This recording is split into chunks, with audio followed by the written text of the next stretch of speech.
Fixed rates, fixed timelines, fixed prices. You need to know what you're aiming for and when. Today we're doing a reaction video. We had a bunch of questions on our 7 figures in 7 minutes short, where we're talking about how we came up with multiple 7 figures in 7 minutes. Let's talk about that.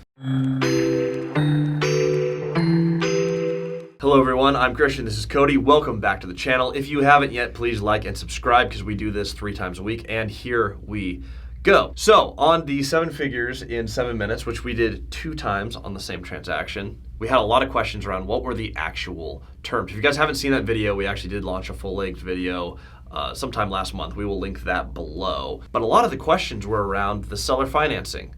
What were the actual terms of the deal? Now, we bought a resort. It's called Robin Hood Village Resort. It's in Union, which is on the Hood Canal in Washington, probably the most quintessential Pacific Northwest place in the entire state. Maybe Mount Rainier can compete, but we can debate that at another time. You got the water, you got the woods, you got the mountains. It is beautiful. The resort itself was $4.5 million with $3.5 million seller finance, which is a bulk of the money. So let's talk about how we put that together. Before we get into the details of the cost of the money and the structure, why were they willing to seller finance $3.5 million to us? Well, they were leaving the country, and their big thing is they wanted to leave with $1 million in their pocket. That was the biggest part, because they bought it for less than $1 million. So their thought was, if we get $1 million, we basically just get annuity payments and we get all of our original capital back, which is a phenomenal place to be. The big reason that they did that is, number one, they could break up their tax obligations for receiving all the capital up front. They get enough money to go live their life, get their dream house in Costa Rica, and then they get their monthly payments, which pays for their lifestyle. And I've seen pictures of the house. It is a beautiful house. So I'm going to say congratulations. Yes, the transaction did hit their goals, which is the first and most important piece when you are negotiating anything. You need to understand what the other party wants. Now, in conventional finance, you can't modify a whole lot other than the price. So if they want anything other than a certain price and a cash out, you're probably out of luck. But in seller financing, you do get to negotiate all of your pieces. So that was one of the key pieces. The reason it was $1 million down was because that hit their primary goal. Now we get to talk about, okay, what was the actual interest rate, the cost of capital, how long of a note do we have on a huge resort? Let's get into some of that. Interest rate on this particular deal. Well, we were at 4.25%. Which is phenomenal, because at the time, rates were still hovering around 6.5. Mm-hmm. So we didn't pick it up all that long ago. So this was about a little over half a year back now. We came in about 2% under market rate for interest. It is interest, well, it's serviced as interest only. And the reason we did that, with hospitality, you have ups and you have downs. And so the summers are really great and the winters are hard. So we didn't want to have an amortized payment, because then we're going to have a higher payment every single month, and then we'll actually be negative cash flowing really hard in the winter and not cash flowing as great in the summer. So what we did was we did interest only, so that we can go through winter and summer and cash flow through all of it. And then at the end of every calendar year, we have an additional down payment that can be serviced by all the cash flow. Everything that we do in business revolves around positive cash flow. So what we built was where we can get collective average, more cash flow, stack all the cash, and then make one lump sum payment, so we're not negative in the winter and positive in the summer. Now, we are pacing fantastically for being able to hit the next piece. But instead of doing the amortized schedule and baking into the monthly payments once a year after the busy summer month, we have $225,000 in principal pay down. So it's very similar to us doing an amortized schedule, where we actually do pay off a big lump sum of principal, but there's 2 reasons that this is really helpful. One, the lump sums due right after the busiest part of the year, where we have the most income. So it makes it very easy. We normalize the whole year. We have the down season, the up season. We have our full year's books, and we go, okay, now we have to pay the actual price. Also, we're doing extremely well. We're on pace. We're going to do just fine. If we were wrong about any of our numbers, and we set this up, and we had to bring in additional capital, if we averaged it throughout the entire month, we'd have to be figuring this out every single month.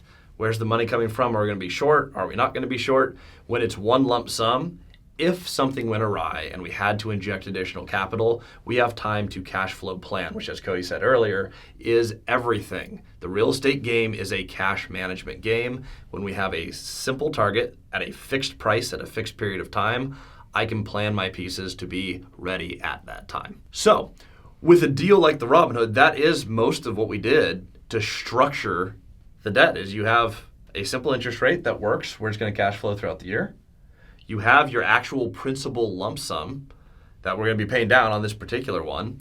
We hit their $1 million mark, $3.5 million. The last thing is the term. What term is the note, and why did we need that amount of time for this particular project? We asked for 8 years, and we got 8 years. Originally, it was going to be 7, and we got it pushed back to 8. But within 8 years, we can absolutely, without a doubt, pay off the Robinhood. If you own an asset like this in cash, you're pretty much done. Like a piece of real estate this size is enough to be our retirement when owned in cash. And that's what it was for the original sellers.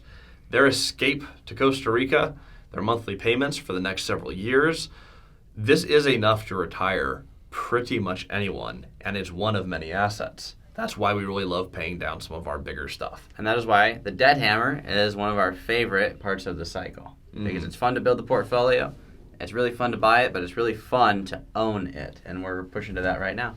Now, we had a lot of other questions too on the other side. The other $1 million we raised, how did we actually bring in the down payment? I'll give you some of the simple structure there. It was actually more complicated than I think I want to share because I don't want people trying to recreate it.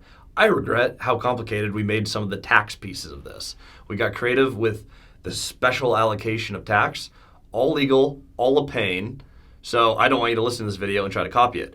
The nuts and bolts of what we did, though, is we backed it by 60% of the equity of the asset. We found investors who wanted to park capital for a while. They actually had additional capital, and they wanted a deal that was big enough where we're going to be running what's called a cost segregation study. Essentially, we're taking the 27 and a half years of depreciation and compressing a vast majority of it down to 5. So we have accelerated tax benefits. We share those, specially allocated, weighted towards them. In the actual operations, we take the business write-offs. They take a majority of the real estate write-offs. But that's what we were looking for. The big pieces of this is within 5 years, we'll be able to pay them out completely. They're off the deal. We own 100% of it. And it's at a fixed time, at a fixed price. And that is the biggest thing when you're managing any of your debt, any of your capital.